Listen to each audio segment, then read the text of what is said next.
You know who I do want to see a little bit more appreciation for? Oh dear. It's definitely not tempo because they're getting absolutely slammed in terms of the first row. Awful spot, but Loops will be swimming across, and now Pittsburgh Knights could be the one to try and turn Loops into Swiss cheese here in the water. Oh,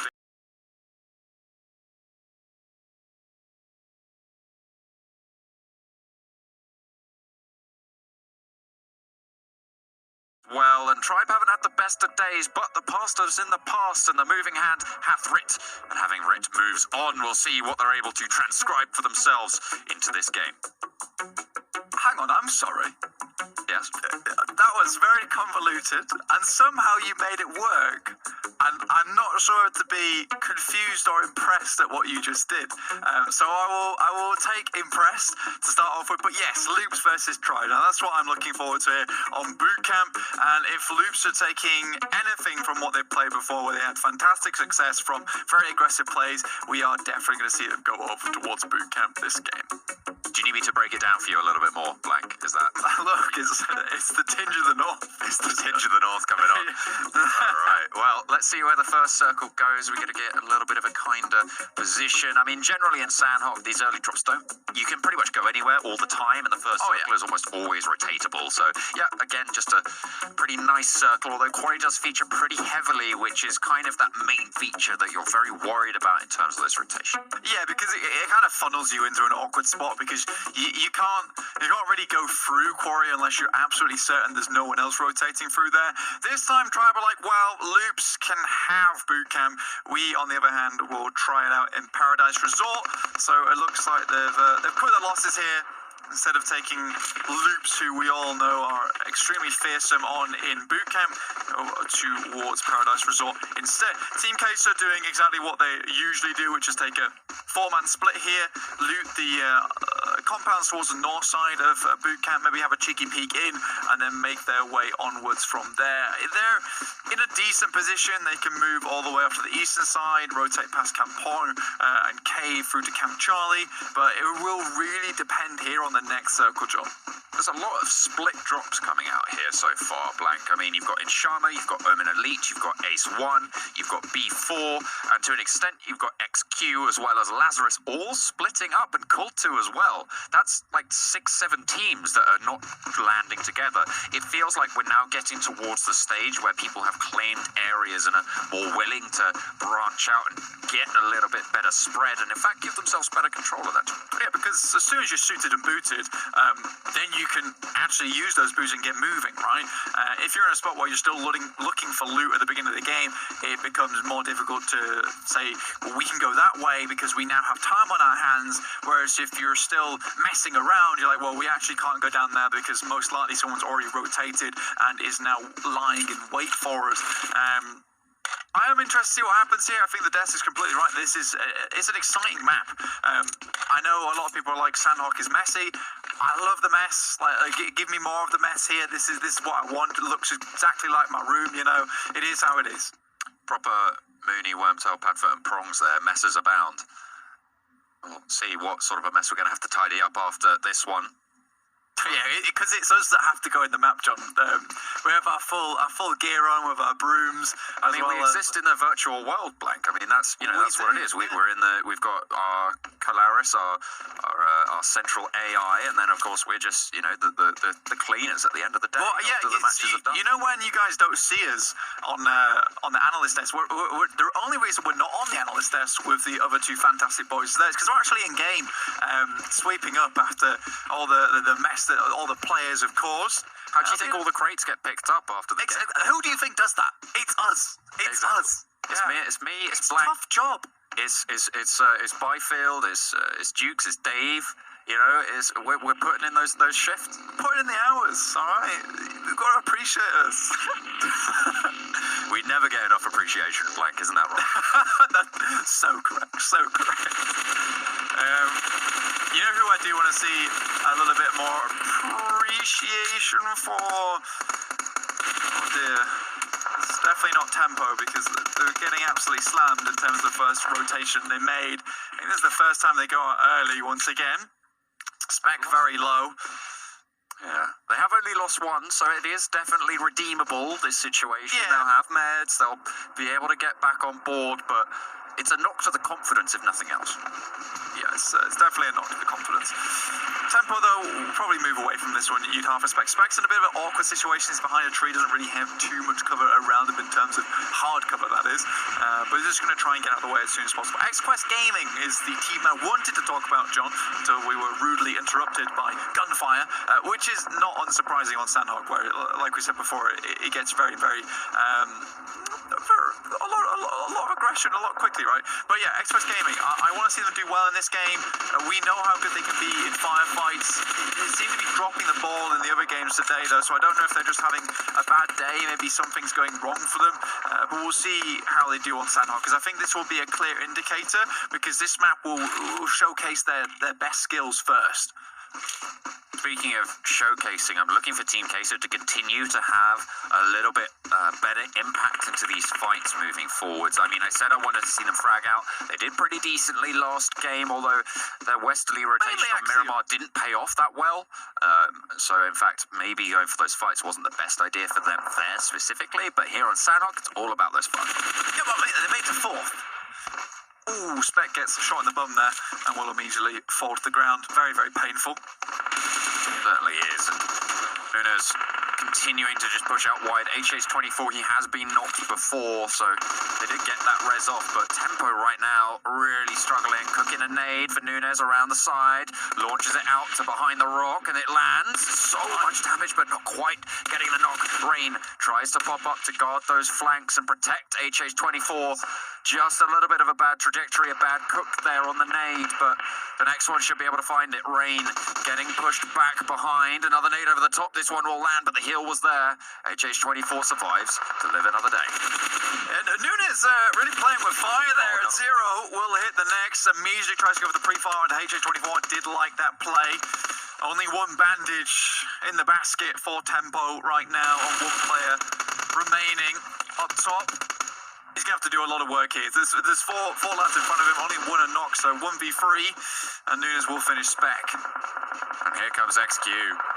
Oh no. This is wide to see, yes. They're just rolling up, and XQ have the flank entirely. HH24 just hits the deck. You can see he left that rock, and in fact is just trying to hide in this foliage. He knows that XQ are further up the hill, but they know he's there too. And that's Tempo going down, 16th place. Really bad turn up for them. I have to try and figure out what they want to do with it. Here comes the balls now, raging down this hill. I would be so excited to see these guys take on Ace1, but it looks like Ace1 had enough action for a one Sandhawk and will be leaving to fight again another day. Mazexis having a slightly better day. Zifan has to immediately walk away. We're getting a quick replay of that last fight. Went down between Ace1 as well as Tempo Storm.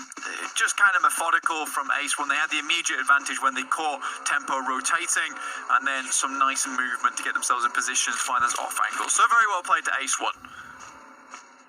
Doing pretty well indeed. There was a little bit of a fire coming in from Enshame off to the east side of them near Quarry, and that sort of disengaged this whole fight. So they spread out opposite ends of the hill ridge, and they'll just agree to leave it alone for now. Loops Gaming, they've kind of banked on the circle going towards the southwest here, leaving boot camp early, and they will actually have a loot crate directly in front of them. Pittsburgh Knights all the way on the southwest side, so they'll be moving in. But like I said, circle 3 is pretty much the important circle for me here in Sandhawk, because it dictates a lot of the rotations going forwards on this map. Can we just not appreciate how badly I said that word? It took me 5 times. 5? At least 5. Okay. Yeah, fair enough. Okay. Well, let's not dwell on that. Or do you want to? Should we dwell? We dwell on it a little bit. Okay. All right. Is it going to be okay, John? I'm sorry, but I think it will be okay. I think we'll be able to survive. But thank you. With the next circle coming in, it looks like a lot of these teams are going to be able to survive as well. They're going to be able to push down south just a little bit. So southerly finishes not super common on Sandhawk. It might end up going back towards Quarry, but are we going to be in luck and have a little bit of a Camp Charlie finish, maybe, or a cave even? Maybe. I mean, that's what the devs wanted to see, was a cave finish, and it's looking more and more likely as we head into circle 3. But yeah, Loop's still in a decent position here, but the river is really the big issue, because at some point people will have to cross, and down by the river by Painan as well, it's very open. There's not much cover on either side, so you'll be spotted out quite easily. B4 currently surrounded by loads of players right now. Mazexis to their south, Ace1 to their north, and Cream Real Betis to their east side. So they're in a little bit of a weird, sticky situation. Let's see if they can get out of that one. This time we've got Lazarus on their screens, who are currently not in the circle. They're taking it ever so slow here on the northern side, pushing downwards. And it's Tribe and Wildcard Gaming directly next to one another on the north side of this circle. Not too many conflicts going to happen, and really the only one we're looking at is Tribe and Wildcard, and that's going to pop off just about now. Enigma is going to get knocked first. That's Tribe able to do first damage, but they are going to get echoed. And Sam feels that rebuttal. One knock and some cover is going to allow them to get these resurrections off, and they're going to pick their teammates back up. Maybe a full force conflict coming in. Yeah, it's a nice split from Tribe Gaming here, in my opinion. Wildcard have to push up the hill towards them.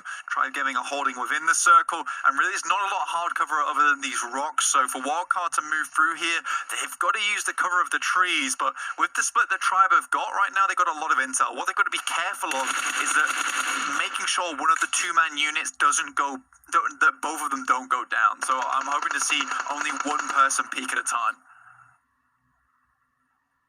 Single peaks coming through. Wildcard trying to push up and around, get some footholds into the next zone. You've got Lazarus as well on the flank. Hang on a minute, Russell, he spots one out. Enigma just gets completely taken out of the game.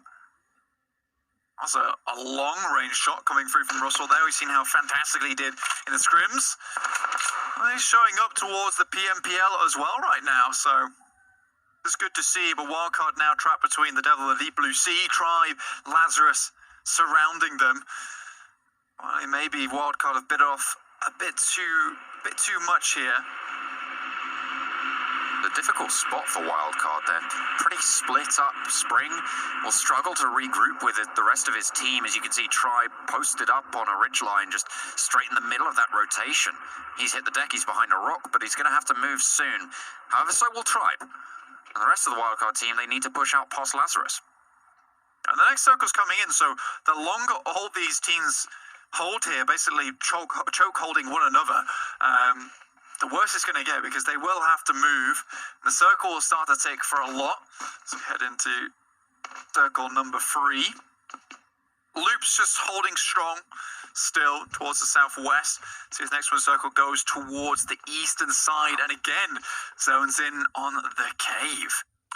To be fair, this circle, despite having Quarry entirely inside of it, Quarry doesn't affect too many of those rotational paths. It's just going to affect it into the next circle blank. So teams can choose either side from the north to go down, and no one from the west is going to be wanting to move east and vice versa. So in general, it's going to be the next circle this plays a part in, but it's going to be difficult to find those spots. And the teams at the north, those 3 that we've been looking at, they're going to have to push down now. And it's an immediate decision from Lazarus to actually move out of the way there towards the northeast side of the circle. I'm okay with that. And you can see Loops now moving towards Camp Charlie to cross the bridge. B4 making their way into the south side of Quarry, but look at all these teams. I'm telling you now, John, action is a-coming. Sam able to escape the sights of Slicky for now. Will it stay on? And it looks like Tribe are going to try and make that happen with the rotation coming in, and they know that the next circle's just there. 22 seconds, 20 now to push in, and they just don't want to take this fight again. No, I had enough of this one now. Would like to be in the circle. Thank you very much. Send it back. I shall be speaking to the chef later for something else, and we'll see if we re-engage this fight at a later date. Yes, for the time being, I will be leaving. Thank you for the leaflet. Goodbye. Oh, well, they're certainly well informed enough to be wise to this early rotation, so they'll just be able to push down. and into the next zone. On the western side of the quarry is where they're going to look to post themselves up. Over in Camp Charlie, it's Loops. And actually the Pittsburgh Knights just a little bit further south are going to try and both cross this river. Yeah, currently Loops have no idea that Pittsburgh Knights are here, but now they have a good bead on them. And there's a full-on fight between Pittsburgh Knights and Loops take first casualty onto Pittsburgh Knights here. And all of this time, J7's going to be able to swim across. Loops have not stopped him yet. They might want to do so, because as soon as he pops out the other side, he has complete vision of this fight. They are going to control it. Actually goes down in the water, so that's a kill going through to Loops. And actually 2 players up the top of the hill for Pittsburgh Knights have dropped. Jaeger or Jagger going to have to try and get one of his teammates up. It's only 3rd circle, so you can get these resurrects off. But for now, Loops, they're going to have to make that crossing. And at such a difficult time, if they go too early or too late, then at some point the Pittsburgh Knights are going to be able to shoot them. And Team Queso, they've got a whiff of this in the wind, and they're going to send it down south to try and guard them out as well. Yeah, Pittsburgh Knights here, awful spot, but Loops will be swimming across, and now Pittsburgh Knights could be the one to try and turn Loops into Swiss cheese here in the water. Oh dear, 1 found, 2 found, and they get taken out of it. It's the Pittsburgh Knights to find those kills, but Team Queso still unrelenting. 2 players now standing for Loops as Team Queso are going to cross over on the bridge. Out in the blue zone, it's still manageable at this stage, but time will push them ever closer. Yeah, both Loops and Pittsburgh Knights have a ton of meds ahead of them. Pretty much a whole hospital on board with those guys. You see the utility from before. Team Queso, like you said, they'll be making their way across the bridge, taking the risky option after hearing all the fighting down on the southwest side. So really well played to those guys, understanding, you know what, we can go across the bridge now whilst they're occupied down there. But now they have to find a way in. Team Queso start to make some shots over towards Loops, you'd imagine, seeing them on the beach side. He does spot out the run. It looks like they've got an idea of what's going on, but there's plenty of fights coming through as all of those teams on the west are funneled around the south end of Quarry. Team Queso are actually going to fire back. Omen Elite taking knocks, so and Charme, it's all going off around the north side of Cave.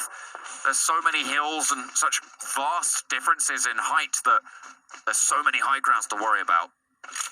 Yeah, so Claris, although he wanted to see a northwest finish on the hill, he's going to see a pseudo version of that here just above Cave. Tribe making their way through Quarry. Lazarus could maybe make a stop to this, but they're currently more figuring out how to get into the circle and which compounds they want to take. But Tribe, they're moving fast here. Loops taking heavy fire. You imagine they go on very soon. Oh dear, Omen Elite. They were playing really split. Juicy is nowhere near either of them, and that's Loops eliminated. Both Tempo and Loops now down as our first casualties. Unfortunate for them. XQ Gaming, those are still going. They are caught on the western side. They're being pushed in by the zone and guarded currently by Ace1. They spot out one on the hillside, but there's a player close. He hasn't seen him. Oh, but he's going to be able to take the knock either way. HZL making it happen, but Shifan and AZ not so lucky. Nunes able to get one and get the flush as well. Healing up coming through for HCL, but he's taken down. Lickety split. XQ Gaming eliminated and Ace1 stay alive, but not for long. They're guarded out by Enshame Gaming.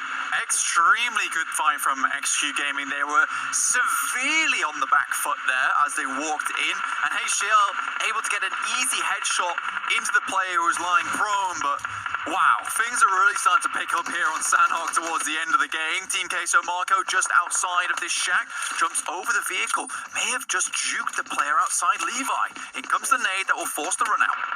Forces the nade, but there's a Molotov as well. Forces the run out, but he gets taken down. I think that was from the sidelines. Queso eliminated now as well. Omen Elite still in with a chance. It's Juicy taking a fight. He is outside of the zone all the way to the west. So are the Pittsburgh Knights, though, as B4 take that central position. But really, it's Trem Carreta Furacao who have gotten themselves a prime real estate location there. Look at that. Right in the middle, they have all the buildings. I mean, this is a reoccurring trend, though, John, as Trem Carreta Furacao find a good spot and then have it forcibly taken away from themselves. Pittsburgh Knights out in the blue. You're pretty sure that these guys are just going to go down without giving up the points. But Wildcard coming in hot, and they were the same team from Miramar that removed Trem-Kereta for a cow from that central position on the hillside, but it's Call 2 who's in front of them first that we'll have to deal with. Pushing across this ground, not that easy. A lot of firefights about to pop off. The difficulty with this zone is there's so many sightlines to so many different places. The tree is not quite as closely clumped as a lot of other areas on the rest of the map, and it's going to make it difficult to take these fights without getting third-partied. As soon as you make that push, someone's going to spot you, and they're going to train those crosshairs on you pretty sharpish. Call 2 taking heavy punishment out on the eastern side. We've got Mazex on our screen right now. Let's just take a quick word about them, because yes, they didn't have the best of starts, but it feels like something's gone on behind the scenes here. They've had some team meetings, and they're making it much further in these games today. So all things said, I'm proud of these guys. Well done. A lot has changed in a short amount of time.